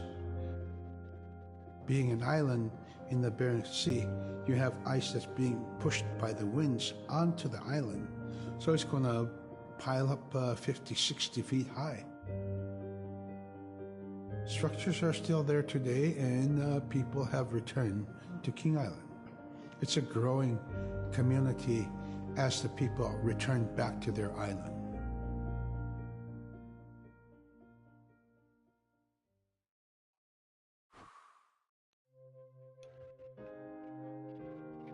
When I was young, my mom, whenever the Northern Lights came out, she'd just whistle. Boy, they come alive. Just keep whistling and that aurora will... Just like, you can almost hear it. And then she explained to me a little bit later that those are children, and children who've passed away when they were children. You don't want to draw them in too much, is what she said, because then they could play football with your head, play Eskimo football, and that's what they want to do. They're always playing, those children up there. Don't play out without your hood on. If you don't have your hood on, the Aurora person is going to come down and chop your head off and play ball with your head. It wasn't like they were trying to do bad, or it was like a scary story or anything like that. It was just, that's how it was. That's what it was.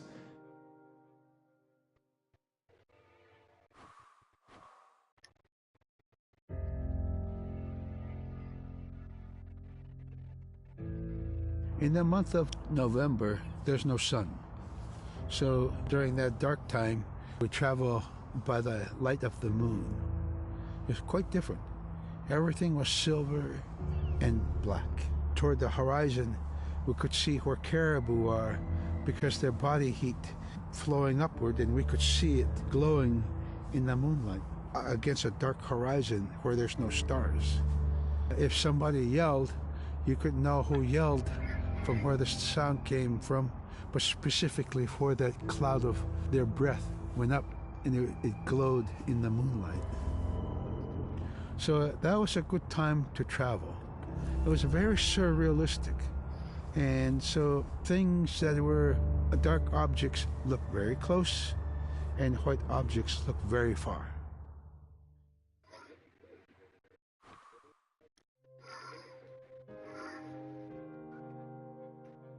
We are taught that there's no hierarchy. It's not everything else, and then man, humans on top, and they're separate from everything. We're taught that everything is equal, and that all the animals have a human form, or can be seen in a human form. And so they have just as much or more intelligence, in fact, have a lot to teach people. And so that's how these transformations can happen. It's if the animal wants you to see it in its human form. There's a story where a man comes up to an ice hole, and then realizes there's another man in his parka that's got stuck in the net, and is just stuck like that. Oh, can you let me out? Please help me, And so then he lets the man out, but then realizes that was actually a seal. That was a seal man. And just because that seal wanted that help. That seal allowed itself to be seen in human form.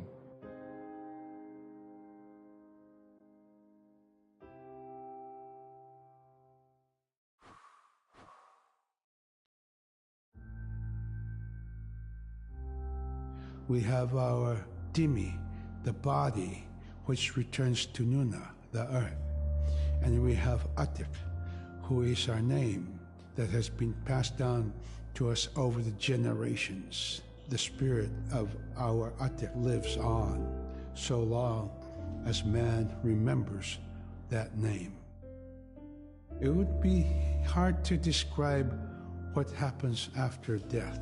The feeling is that when our Anikinik returns to Sila, then that may be reborn if the name is passed on to a new child who can then retain some of the memories of the original name. And so it's not uncommon for grown-ups or adults to meet a child who has the same name maybe as their grandmother and say, "Hi, Aka," which means grandma, "Hi, Appa," or "Hi, little mom," or "Hi, little dad," because it's the traditional belief that the soul, is continuing on. Humans are renewed and replenished over time. Just like our plants. Every year, flowers are born and bloom and they die. Next year, they are born again.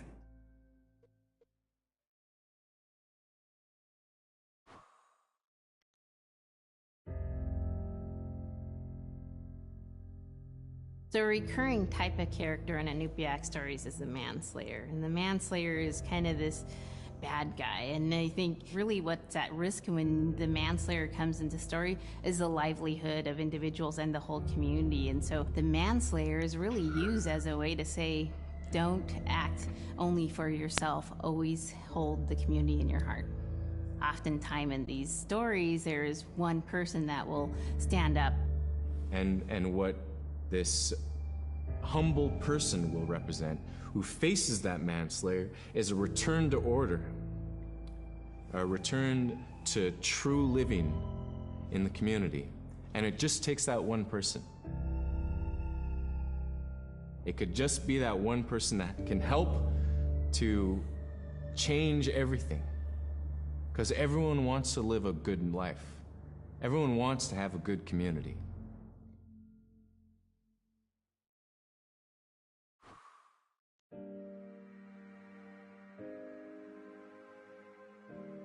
With regard to the environment, the blizzards have been one of the key elements that have impacted the survival of people, especially in the hard winter. We know a blizzard is coming when the moon is starting to get fuzzy. We also look at the stars. When the stars are twinkling fast, we know a storm is approaching. We look to the clouds in the sky to give us a direction the storm is coming from. We learn these as children by observing weather on a daily basis.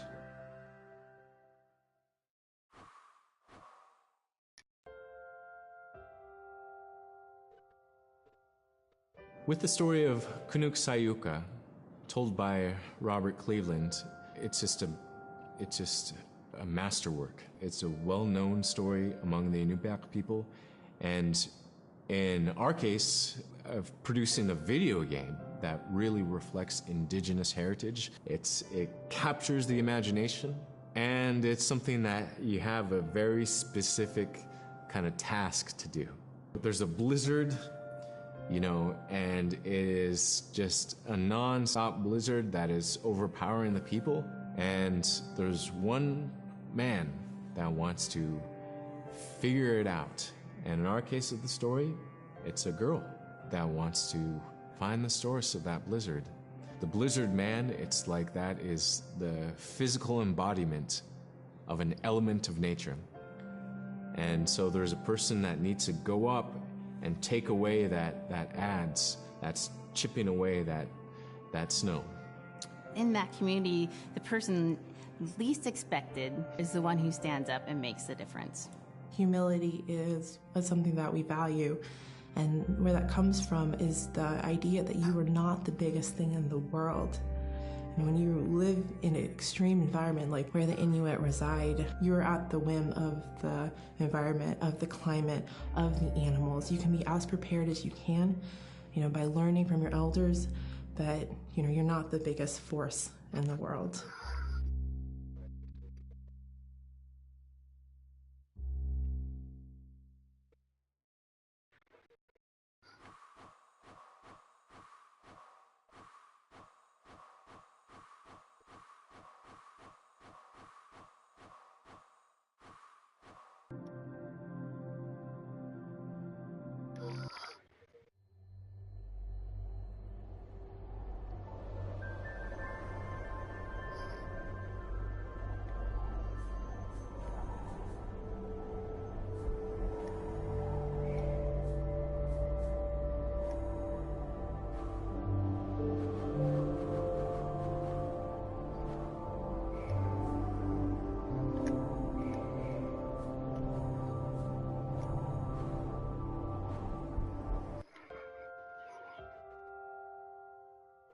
In 1964, my grandfather, Appa Willie Godun Sr., Punnik, he was invited by archaeologists and anthropologists from Brown University. He was invited to the Onion Portage site, this ancient sacred site of the Inupiaq people. And it was really special for my grandfather to be included in that kind of thing because it showed the respect they had for him, for his knowledge, for what he had to offer. And while they were there, while they were camped out there, when they had some quiet time, he told some stories. One of the stories that my grandfather told was the story of the Coastal Brothers.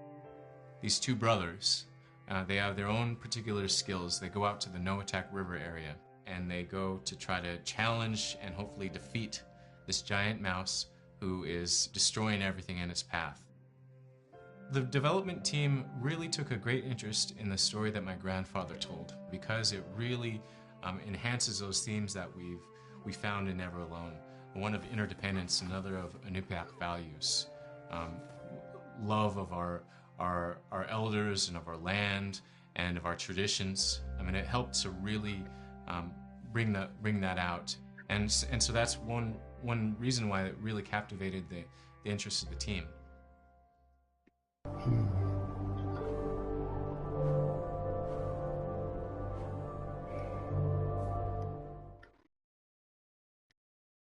Ilisimagiga atla unipkak utukkanat kekektarumid ukotigisukkangat tusa simagiga paningmin immagok ilyannarig tamanin neksuk atosik nakinminte tagim sinyanin agsimarok ilakata asin inyuna huni kektarugmi iglo pilgubluni anagtakmata angunel gubluni lu ilangat kural guneksok ilan narik tapkok iksitsuk supayami ikaw matrong tarik ipnat chemen kektarungmun atugurut ukpigoramig angahoting ilokating pilgupluting suli sanggipluting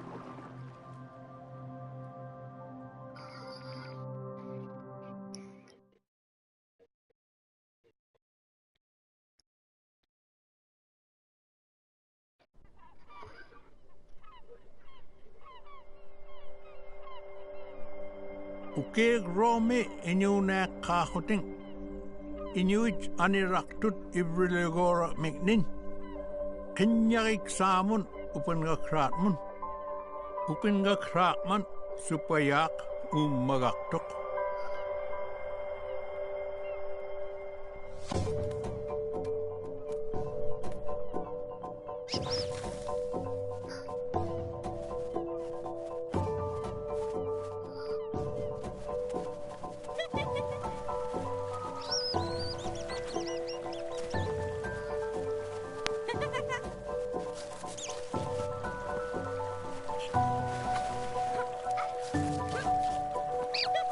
Ilannarik kuveitsagartut isiqsimaqquraqqaahutik ibruli mikni akuni piiguhuting utuqqanaat uqotigisukkangat kamagiraqragip lugu angugorapayaq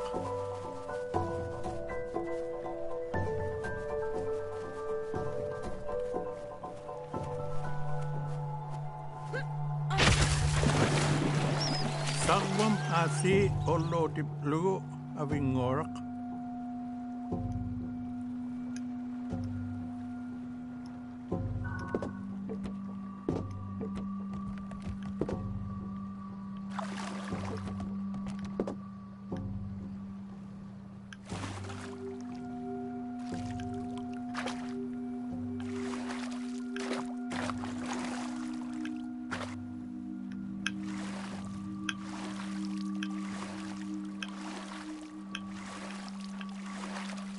Agnorak sakuhuni angorloktuk. Aglan awingorak ayuaniktuk ilingiknin.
Isimmir miitlu tammarnip lugu avingoraq. Kinyagaat tabrani sikum qaangani.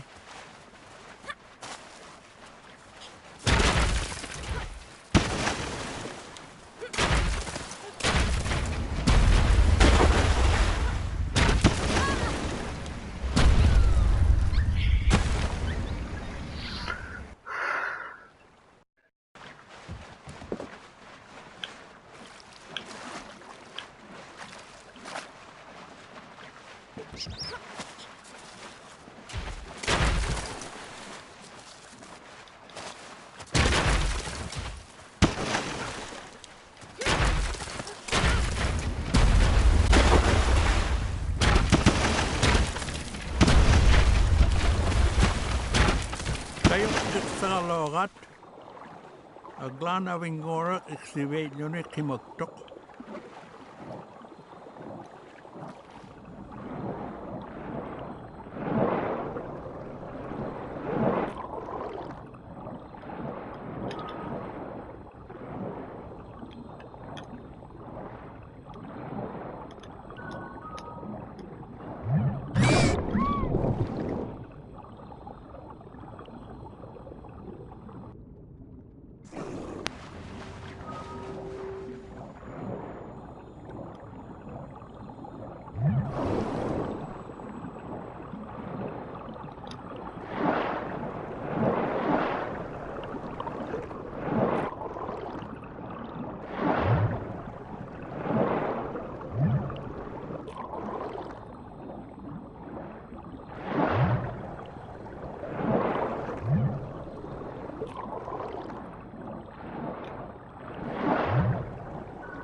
Agnoraglu kayok tuklu emir min neksuk.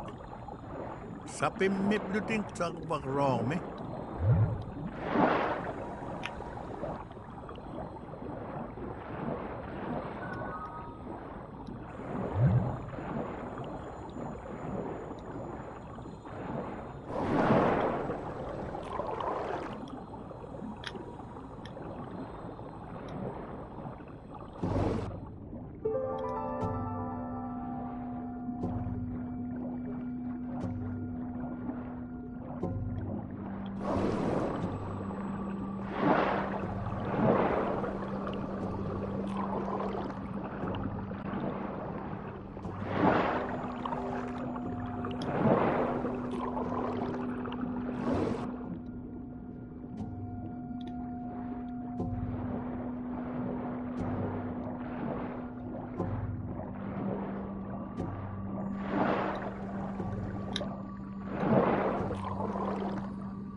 I wasn't raised here, but my mom talked about how it'd be so dark. Yeah, it was dark in the wintertime. In December 21st, we see the sun for about 3 hours, the rest is dark. So the days start to get longer right after that, shortly after that. My mom, in her story, she says the real people come out. Everyone comes alive just because they've been inside so long. I'm always happy when spring is here because the caribou are migrating north. The bears are coming out of hibernation. Rabbits and stuff, they're all over the place. And they're not hiding under the snow anymore. Like the elders used to tell me, as soon as they saw those snow buntings, the small birds, the new season would start for gathering food. They knew they'd be happy because fresh food is starting to come around. We'd be getting geese eggs or seagull eggs or any kind of duck eggs. We'd go camping in the early spring, go out with dog teams when I was a kid to a spring camp, and it was anywhere that my folks thought that we can get the most food. Right here in the peninsula, we'd walk back from our camp and hunt muskrats, and my mom would dry the skins. And so it's a time of just all the gathering activities, all the busyness. It's when the life really springs up again.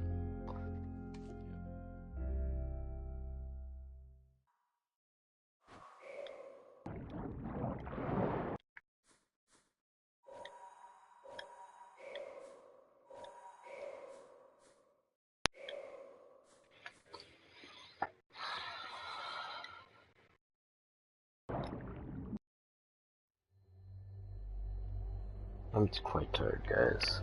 This is the end of the stream. I'll finish the DLC up tomorrow. Good night, guys. Have a good one. Thanks for hanging out with me. Thank you, Smoke and Joe, for sticking around as long as you could. I'll see you guys tomorrow. Or later today, whatever one you want to go with.